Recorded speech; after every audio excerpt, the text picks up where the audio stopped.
Next up, at UFC 297, we have Yohan Lainesse taking on Sam Patterson. Yohan Lainesse, 9-2 overall, 3-2 in his last 5. He's coming off the submission loss to Mike Malott. He's taking on Sam Patterson. Sam Patterson is 10-2 overall. He's 4-1 in his last 5, coming off that knockout loss to Yohan Lainesse in his UFC debut.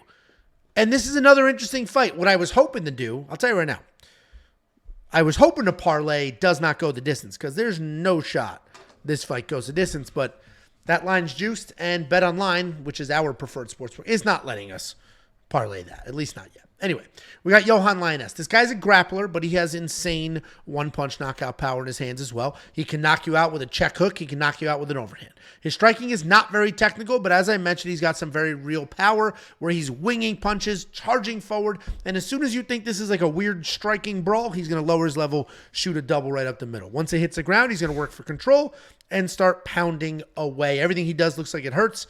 He's definitely on the slower side of the division, and he does tend to brawl. He's taking on Sam Patterson.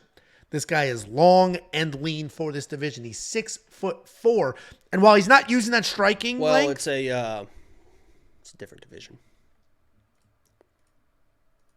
He's 6'4". He's very long and lean for this division or the one above it. Doesn't matter which one. Idiot. He was at the one below it. So.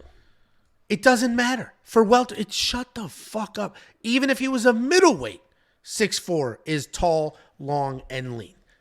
He does not use that length very well, though. Not striking, at least. He can still get touched. But on the ground, he does use it really well. He'll wrap you up. He'll use those long guy techniques to get things going. He uses it really, really well, grabbing things, slowing you down, making stuff happen on the ground. On the feet, he does tend to back up. He can be chinny. He does have some power himself, but that's mostly because of that length and that leverage if he does get something long going. He is coming off that knockout loss to Yohan Lainesse in his UFC debut where he was a massive favorite. And I do think this is a pretty hard fight to break down because both of these guys can be beaten. Sam's chin is suspect, as we just saw. Yohan Lainesse hits like a truck, as we know. Sam's got some slick BJJ. Yohan can get wrapped up. Yohan's going to be the favorite here, and I guess that makes sense, right? He's got the knockout power. His opponent was just knocked out. He's got some decent wrestling and jiu-jitsu. You can take this guy down. I am going to pick Yohan here, but I'm going to say low confidence because I think Sam Patterson is better than his UFC debut. I think he's better than that performance. I think Yohan just came forward, landed that one big punch, and that is what it is. But if Sam can somehow keep it technical, avoid takedowns, he'll piece up Yohan on the feet. He's the better striker for sure. He just has to avoid the power. But Yohan is going to be the pick. And I don't think this fight goes the distance no matter which way it goes. What do you think, Jakey boy? People are saying that Yohan would look like you if he ate himself. That's what they're saying in the chat. Somebody said that. I'm trying to find that comment. If I find it, I won't smack the shit out of you. Yeah, why don't you go ahead and break this fight down? Why don't you go ahead and... Yeah. Why don't you go ahead and break this fight down and remember you're coming over on Saturday. I think they deleted it. This is a wise decision. You had a real layup there, but you got so pressed you couldn't really see it. What was the layup? It's been Sam Patterson looks like a better version of you. I mean, that's why it would be funny if he said that because it's obviously he doesn't, which is why it's funny. I mean, he's a much better looking version of you. About 9 inches taller. He is albino. Yeah, you're looking real tan right now. Thank you. Real tan. It's that winter tan. Yeah. It's actually a windburn from the frostbite. But thank you. It does. Sure. The complexion looks good. Yeah.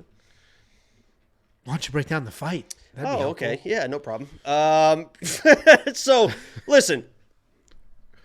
Sam Patterson is a guy that at 155, with his 6'4", lean, lanky frame, that's where he was having his success because he was able to use that length, and he's actually pretty decent at using that length. Not only in the striking, right? He keeps that jab out there, but most importantly, in the grappling, he would get on top of these 155ers and just tarantula legs over top of them, and that's how he was winning fights. Now, after he got flatlined at 155, which that was not a good knockout. He was trying to He was trying to fight Mark Goddard for like 10 minutes after that stoppage. Like really was trying to really give it to Mark Goddard, and I kind of felt bad about that. But then comes to 170 to, I guess, try to fix his maybe chin issues. Maybe he blamed it on weight cut issues. That's why he got chin so bad in that fight. But now at 170, all his advantages basically gone. Yohan is 6'1". He's not like this short 5'8" dude that just knocked him out. So the length is kind of gone, not only in the grappling, but in the striking. And when you watch his fights, we just saw last weekend, Weston Wilson come in, looked like he never sparred a day in his life. I don't know what the fuck that was. But it literally was almost uncomfortable to watch the way that he was. It was like they just let somebody come fight a professional fighter, and the professional fighter was like not taking it easy on him at all. And so that was very uncomfortable to watch. But if you watch Sam Patterson fight, it's not that bad. But he really does not have great striking defense and reacts very poorly to getting hit. And Yohan is not a fantastic fighter. He's not a future champion or anything like that. He doesn't do a lot of things great. But what he does do is he does throw fucking hard. And when he throws hard, he's pretty accurate with it. Even in the fight versus, is it Darian Weeks? His last fight? Even in his last fight when he couldn't find the finish because he won a decision that he probably shouldn't have won. But even in that fight, he was still landing on the butt, even through 1, 2, 3 rounds. So I actually like Yohan here. He does one thing really well, and I think that is basically the kryptonite of Sam Patterson. And I think that the way that he got knocked in his last fight versus a 155er, if Yohan lands, it ain't going to be good. So I'm going with Yohan. No, listen, I agree, and I think that's why he's the favorite here, because of that power. We just watched Sam Patterson knock out. You think Sam manages range well on his feet? I don't think he uses his length well on his feet.